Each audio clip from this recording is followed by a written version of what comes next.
Friends, நான் தான் Subha. Welcome to ஆறு கலை சமையல். ஆறு கலை சமையல் இன்றைக்கி என்ன பார்க்க போகிறோன்னா, சென்னை வந்த கலையரசி அம்மா சிக்கன் குழம்பு வச்சாங்க சண்டே ஸ்பெஷலாக. வாங்க எப்படி வச்சாங்கன்னு பார்க்கலாம். சிக்கனை மஞ்சத்தூள் போட்டு கழுவி எடுத்து வச்சுருக்காங்க. தேங்காயில் சோம்பு, ஜீரகம், மிளகு போட்டு அரைச்சி வச்சுருக்காங்க. பட்டை, சோம்பு தாளிக்கிறதுக்கு எடுத்து வச்சுருக்குறாங்க. தக்காளி, வெங்காயம், கொத்தமல்லி, கருவேப்பிலை, ஒரு உருளைக்கிழங்க தோலை சீவி நறுக்கி போட்டிருக்காங்க. தேவையான அளவு உப்பு, மிளகாத்தூள், மல்லித்தூள், இஞ்சி பூண்டு பேஸ்ட்டு. இப்போ எப்படி செய்கிறாங்கன்னு பார்ப்போம். சிக்கனை ஒரு பவுலில் போட்டு வச்சுட்டு மஞ்சத்தூள் சேர்த்துக்கிட்டாங்க. சோம்பும் சீரகத்தையும் தனியாக அரைச்சி வச்சுருப்போம் எப்போவுமே, அதனால் அதில் 2 ஸ்பூன் சேர்த்துக்கிட்டாங்க. மிளகாத்தூள் 3 ஸ்பூன் சேர்த்துக்கிட்டாங்க.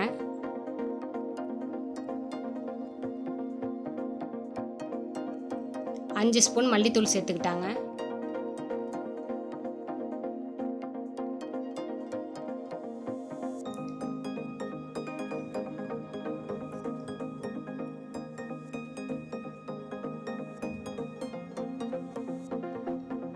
இஞ்சி பூண்டு பேஸ்ட்டு சேர்த்துக்கிட்டாங்க 3 ஸ்பூனு.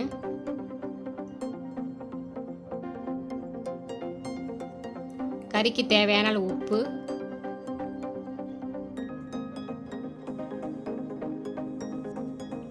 சோம்பு, ஜீரகம், மிளகு, தேங்காய் அரைச்சதை கொஞ்சம் விழுதை சேர்த்துக்கிட்டு கொஞ்சமாக தண்ணி ஊற்றி அதை பெசரி வச்சுக்கிட்டாங்க சிக்கனை. இந்த மாதிரி பெசரி வச்சுட்டு தாளிச்சா டேஸ்ட்டாக இருக்கும்னு கலையரசி அம்மா இது மாதிரி வைப்போம் அப்படின்னு சொன்னாங்க. சரி வைங்க பார்ப்போன்னு சொன்னோம். ஆனால் செம்ம டேஸ்ட்டாக இருந்துச்சுங்க, செம்ம டேஸ்ட்டாக இருந்துச்சு. தண்ணி ஊற்றி நல்லா பெசரி வச்சுக்கிட்டாங்க.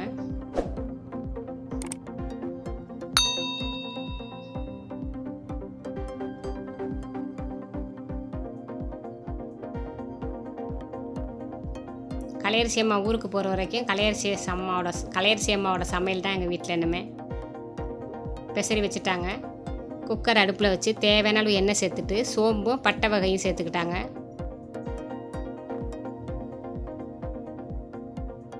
பட்டை வகை பொரிஞ்சோன்னா கருவேப்பிலை சேர்த்துட்டாங்க.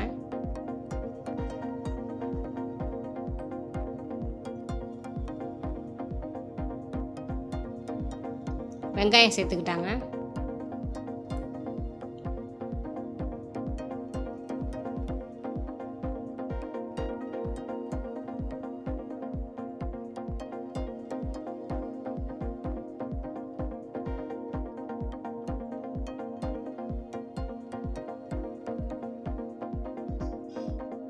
தக்காளி சேர்த்துக்கிட்டாங்க.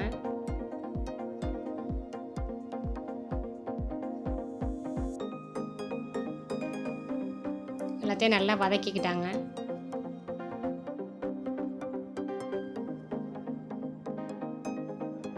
தக்காளி வெங்காயம் வதங்குறதுக்கு மட்டும் கொஞ்சமாக உப்பு சேர்த்துக்கிட்டாங்க. கொஞ்சம் இஞ்சி பூண்டு பேஸ்ட்டு அந்த வாசனைக்காண்டி.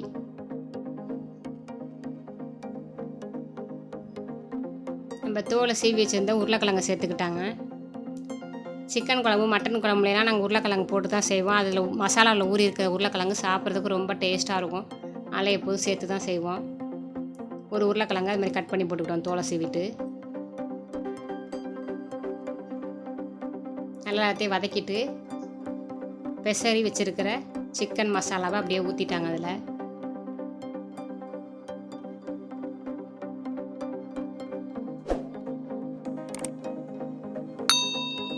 ஊற்றிட்டு நல்லா எல்லாத்தையும் ஒன்றா கலரிக்கிட்டாங்க.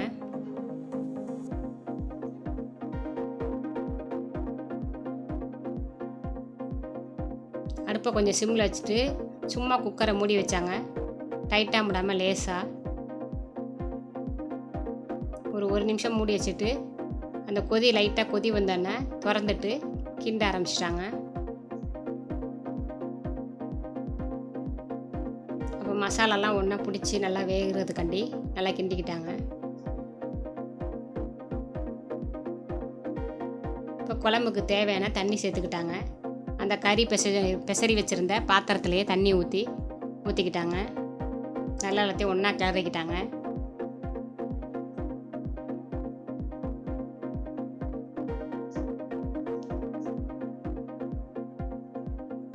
இப்போ குக்கர் மூடியை போட்டுட்டு கரெக்டாக 3 விசில் விட்டாங்க. 3 விசில் விட்டு அடுப்பை ஆஃப் பண்ணி திறந்து பார்க்கலாம் மூடிய. வாசனை அங்கே நிற்கவே முடியல. கமன்னு அவ்வளோ வாசனை. கறி குழம்பு வாசனை கமக்குது. எப்படி இருக்குது பாருங்கள், சூப்பராக. இனிமேல் தான் தேங்காய் ஊற்ற போகிறாங்க. கறி உருளைக்கிழங்கு எல்லாம் வெந்துருச்சு. தேங்காயை நம்ம ஃபஸ்ட்டே ஊற்றிருந்தோம்னா பொங்கி வெளியில் ஊற்றிடும். அதனால் தேங்காயை மட்டும் ஊற்றாமல் குழம்பு அந்த மாதிரி தாளிச்சிட்டு இனிமேல் தான் தேங்காய் ஊற்றுவாங்க.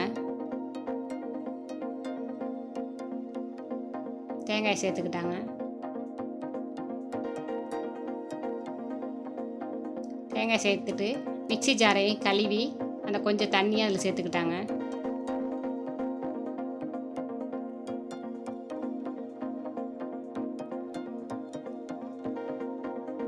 எல்லாத்தையும் நல்லா ஒன்றா கிண்டிக்கலாம். இப்போ குக்கர் மூடியெல்லாம் போட வேணாம். குழம்பு கொதிச்சா போதும். தேங்காய் ஊற்றிட்டு ரொம்ப கொதிக்கக்கூடாது. லைட்டாக 2 கொதி கொதிச்சா போதும். பச்சை வாசனை போனால் போதும். தேங்காயோட பச்சை வாசனை நல்லா கொதிச்சிருச்சு. கம்மன்னு வாசனையோட களையரிசி வச்ச சிக்கன் குழம்பு ரெடி ஆயிடுச்சு. கொத்தமல்லி தலையை தூவிட்டு அடுப்பு ஆஃப் பண்ணிக்கலாம்.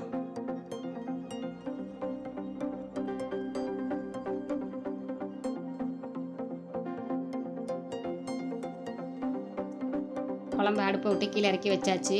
மத்தியானம் சாப்பிட போகிறோம். சாப்பாடு ரெடி ஆயிடுச்சு. சிக்கன் குழம்பு, சிக்கன் வறுவல், வெண்டைக்காய் புளிமண்டி எல்லாம் ரெடி ஆயிடுச்சு. சாதம் போட்டாச்சு தட்டில். களையரிசி போட்டு கொடுத்துட்டாங்க. களையரிசி குழம்பு ஊற்ற போகிறாங்க. சூப்பராக இருக்குது பாருங்கள். பார்க்குறதுக்கே சாப்பிடணும் போல் தோணுதா? கண்டிப்பாக ட்ரை பண்ணி பாருங்கள். ட்ரை பண்ணி சாப்பிட்டு பார்த்துட்டு சொல்லுங்கள். வீடியோ பார்த்ததுக்கு தேங்க்யூ. இந்த வீடியோ உங்களுக்கு பிடிச்சிருந்துச்சுன்னா லைக் பண்ணுங்கள், ஷேர் பண்ணுங்கள், சப்ஸ்கிரைப் பண்ணுங்கள். கூடவே அந்த பெல் பட்டனை அமுக்கிக்கோங்க.